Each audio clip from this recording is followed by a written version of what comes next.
नमस्कार, स्वागत है आपका। मेरा नाम है विपिन बेबाक। बसपा सुप्रीमो मायावती ने कहा कि हमारी पार्टी राजस्थान की ज्यादातर विधानसभा सीटों पर पूरी दमदारी के साथ चुनाव लड़ रही है। उन्होंने कहा कि राजस्थान और देश में कई विरोधी पार्टियों की सरकार रही है, लेकिन देश को आजाद होने के वर्षों बाद भी विरोधी पार्टियों से दलितों, आदिवासियों, मुस्लिमों और पिछड़ा वर्ग का विकास नहीं हुआ है। विरोधी दल दलित समाज के आरक्षण को खत्म करने पर तुले हुए हैं।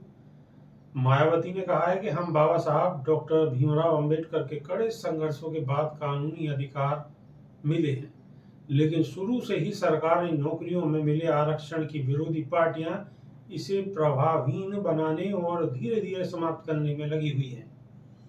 पदोन्नति के आरक्षण को तो विरोधी पार्टियों ने कोर्ट की आड़ में काफी हद तक खत्म कर दिया है। मायावती ने कहा है कि आरक्षण के मामले में यही हालात राजस्थान में देखने को मिल रहे हैं। इसके साथ ही दलित वर्ग के लोगों को आरक्षण दिए जाने की व्यवस्था किए बिना ही केंद्र और राज्य की सरकारों ने ज्यादातर सरकारी कार्य प्राइवेट सेक्टर के जरिए देश के ज्यादातर पूंजीपति और धन्ना सेठों को दे दिए हैं।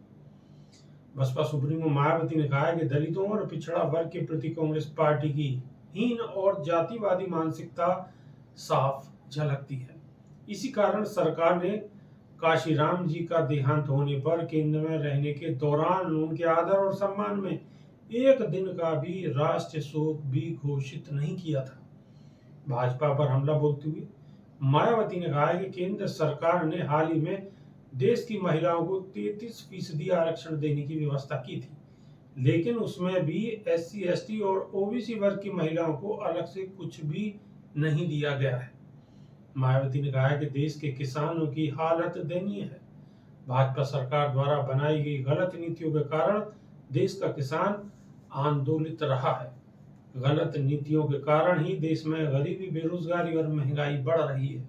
हमारी पार्टी शुरू से ही मांग करती आ रही है कि पूंजीपतियों और धन्ना सेठों का विकास करने के बजाय यहां आम लोगों का ही विकास होना चाहिए। अभी के लिए सिर्फ इतना ही। नमस्कार।